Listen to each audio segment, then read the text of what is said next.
Hey guys, কি খবৰ আজি আপোনালোকৰ মাজলৈ এটা নতুন ভিডিও লৈ আহিছো যদি ভিডিওটো চাই ভাল লাগে like comment share and subscribe কৰি দিব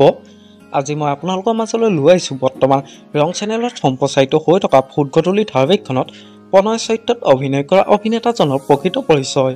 তেওঁ ঘৰ ক'ত তেওঁ কাৰ লগত প্ৰেমৰ সম্পৰ্কত আছে এই সকলোবোৰ জানিব পাৰিব আজি এই ভিডিওটোৰ জৰিয়তে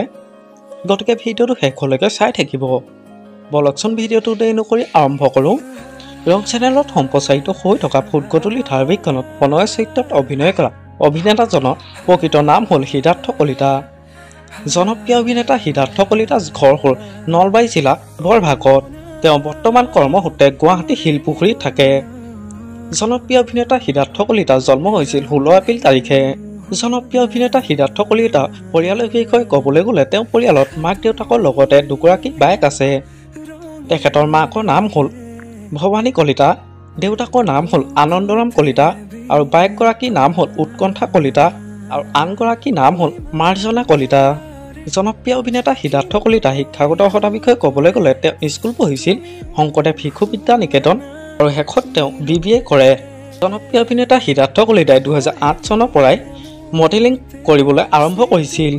জনপ্ৰিয় অভিনেতা সিদ্ধাৰ্থ কলিতাই প্ৰথম অভিনয় কৰিছিল এটা মিউজিক ভিডিঅ'ৰ জৰিয়তে জনপ্ৰিয় অভিনেতা সিদ্ধাৰ্থ কলিতাই অভিনয় কৰা কেইখনমান ধাৰাবাহিকৰ নাম হ'ল জোনাকী কাৰেং দুটি মনৰ জোনাক ৰাজ বুৱাৰী সপোনৰ ডেউকা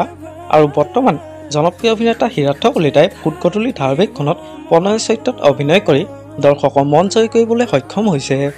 আপোনালোকে বাৰু ৰং চেনেলত সম্প্ৰচাৰিত হৈ থকা ফুটগটলি ধাৰাবাহিকখনত সিদ্ধাৰ্থ কলিতা অভিনয় চাই কেনেকুৱা পাইছে মোক এটা কমেণ্ট কৰি জনাবচোন আমাৰ আজি ভিডিওটো আছিল ইমানেই যদি ভিডিওটো চাই ভাল লাগিলে যিমান পাৰে শ্বেয়াৰ কৰি দিব আৰু নতুনকৈ চেনেলটোত কোনোবা আহিছে যদি সাবস্ক্ৰাইব কৰি ল'ব আজিলৈ বাই বাই তোমাৰ বাবে